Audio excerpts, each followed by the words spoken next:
শিক্ষাগুলো দিয়েছিলেন বুদ্ধদেব ভট্টাচার্য। তিনি আমাদের মূল্যবোধের শিক্ষক। আমরা অভিভাবককে হারালাম। নেতা তিনি নন যিনি প্রচুর লোক জোটাতে পারেন, নেতা তিনি যিনি ভিশনারি হন। বুদ্ধদেব ভট্টাচার্য আমাদের প্রজন্মের কাছে ভিশনারি, শিক্ষক, অভিভাবক। প্রতীকদা, যন্ত্রণা তো আছেই, মূল কথা সৃজন বলেছে। এর সাথে আমার কথা, বুদ্ধদেব ভট্টাচার্য একটা প্যারামিটার। ওনার ক্ষেত্রে একটাই কথা বলা যায়, উনি যা বলতেন তা করতেন, উনি যা বলতেন না সেটা করতেন না। রাজনীতিতে এটা একটা এখন বিরল উদাহরণ। কমিউনিস্টরা সাধারণত সৎ হন, এটা নিয়ে তো কোনো বড় ব্যাপার না, কিন্তু উনি যা বলতেন তাই করতেন।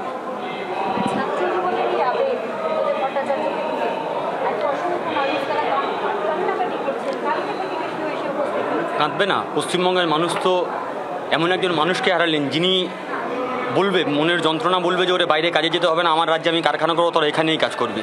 আমার রাজ্যের কোনো ছেলে ওই বাঁদুর জোলা হয়ে ওই দক্ষিণ ভারত ট্রেনে চাপবে না। এই স্বপ্ন তো উনিই দেখাতেন। সেই স্বপ্ন দেখানোর কারিগর, স্বপ্ন দেখানোর ফেরিওয়ালা আমাদের ছেড়ে চলে গেছেন। তো মানে মানুষ তো থাকবে স্বাভাবিকই যাবে।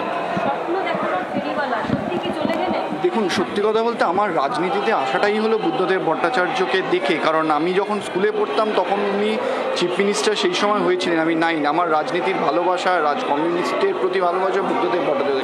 আমি পার্সোনালি বলতে পারি আমার কাছে অভিভাবকহীন। দ্বিতীয়ত বলতে পারি যে এই যে উনি স্বপ্ন দেখেছিলেন যে বাংলার ছেলে, বাঙালিরা এখানেই চাকরি করবে, সেই স্বপ্ন কিন্তু আজকে বাস্তব হতে দিল না।